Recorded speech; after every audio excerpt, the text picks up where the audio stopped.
नमस्कार. जनतेचा आवाज 24/7 न्यूजमध्ये आपल्या सर्वांचे स्वागत. पाहूया बातमी आताच्या घडीची. शिवसेना व राष्ट्रवादी काँग्रेस पार्टी युतीचे अधिकृत उमेदवार विनय पाटील गिरडे व प्रभाग क्रमांक 20 मधील उमेदवार यांच्या प्रचारार्थ सिडको येथे सभा संपन्न.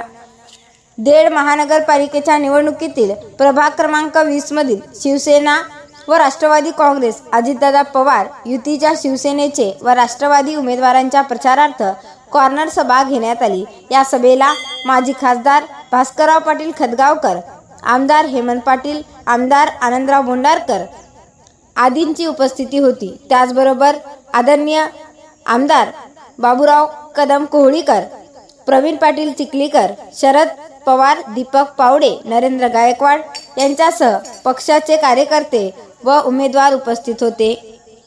जनतेचा आवाज 24/7 न्यूज नांदेड.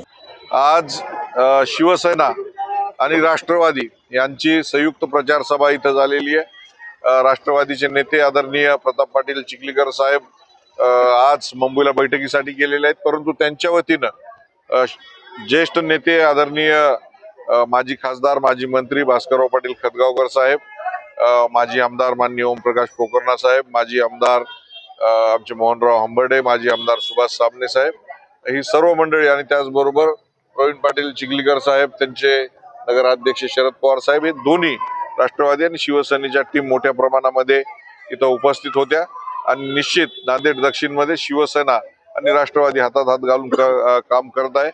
आमच्या या युतीचा महापौर नांदेड शहरावर आम्ही बसवणार आहोत आणि त्याचबरोबर नांदेड शहराची सत्ता गेल्या 75 वर्षापासून ज्यांच्या हातात आहे, त्यांच्या हातातून नांदेड शहराचा जे स्वरूप आज ओंगळवानं स्वरूप झालेलं आहे. कुठल्याही रस्त्यावर आपण धड चालू शकत नाही. 500 फूट कुठेही फुटपाथ नाही. पिण्याचं शुद्ध पाणी आम्हाला मिळू शकत नाही. 3-3 दिवस पिण्याचं पाणी येत नाही. वाहतुकीची समस्या अतिशय गंभीर समस्या आहे. तर यात बदल घडला पाहिजे, ही मतदारांची मानसिकता आहे आणि त्यासाठी एकत्र हातात हात घालून आम्ही काम करतो. निवडणुकीमध्ये निश्चित इथं आव्हान जुन्या काँग्रेस पक्षाचं जे की आता भाजपात विलीन झालेलं आहे, ज्यांनी की भाजपाने 46 काँग्रेसच्या माजी नगरसेवकांना उमेदवारी दिलेली आहे आणि काँग्रेसमय झालेल्या भाजपाचं निश्चित त्यांच्या अर्थकारणामुळे आव्हान आहे. बाकी लोकांच्या मनामधून ते पहिलेच उतरले आहेत. जनतेला माझं आव्हान आहे की गेल्या 75 वर्ष यांच्या हातामध्ये सत्ता दिलेली आहे. आज नांदेडमध्ये कुठलाही रस्ता धड नाही.